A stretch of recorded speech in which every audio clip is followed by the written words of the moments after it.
अस्सलाम वालेकुम। पिछली वीडियो में हमने देखा था कि हमने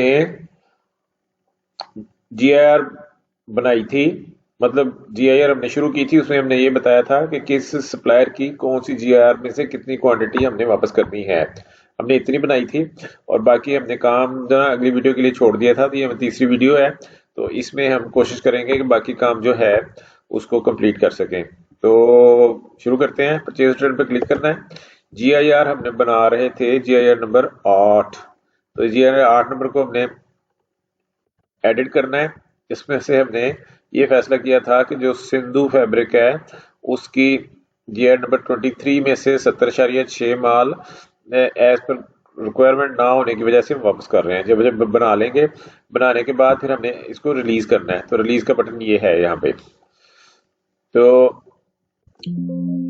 जब हमने रिलीज किया तो ये हमारी 8 नंबर जो आइटम अपना थी वो रिलीज हो गई और उसको वोचर नंबर लग गया 56207। अब नेक्स्ट हमारा काम ये है कि ये वोचर अकाउंट में ऑटोमेटिक चला गया।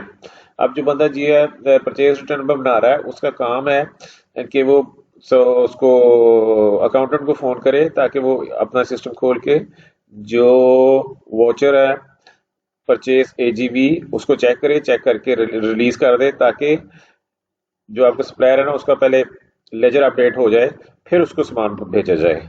तो वो किस तरीके से होगा, ये है 56207 और इसकी जो अमाउंट है वो है 44,125। एग्जिट करते हैं, एग्जिट करते हैं, अकाउंट्स में जाते हैं, वॉचर्स में जाते हैं।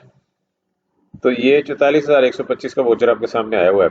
इसको आपने रिलीज कर देना है। रिलीज का मतलब है ये है कि सिंधु फैब्रिक का जो लेजर है ना वो अपडेट हो गया है और अब हम उसको माल दे सकते हैं। तो ये करने के बाद वापस हम जाएंगे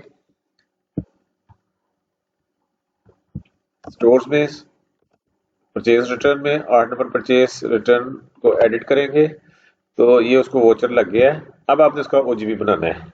इस वीडियो को हम इधर ही खत्म करते हैं और नेक्स्ट काम जो है ओजीपी बनाने का, ओजीपी को प्रिंट करने का और परचेज रिटर्न को प्रिंट करने का, वो हम अगली वीडियो में करते हैं। Thank you, Allah Hafiz.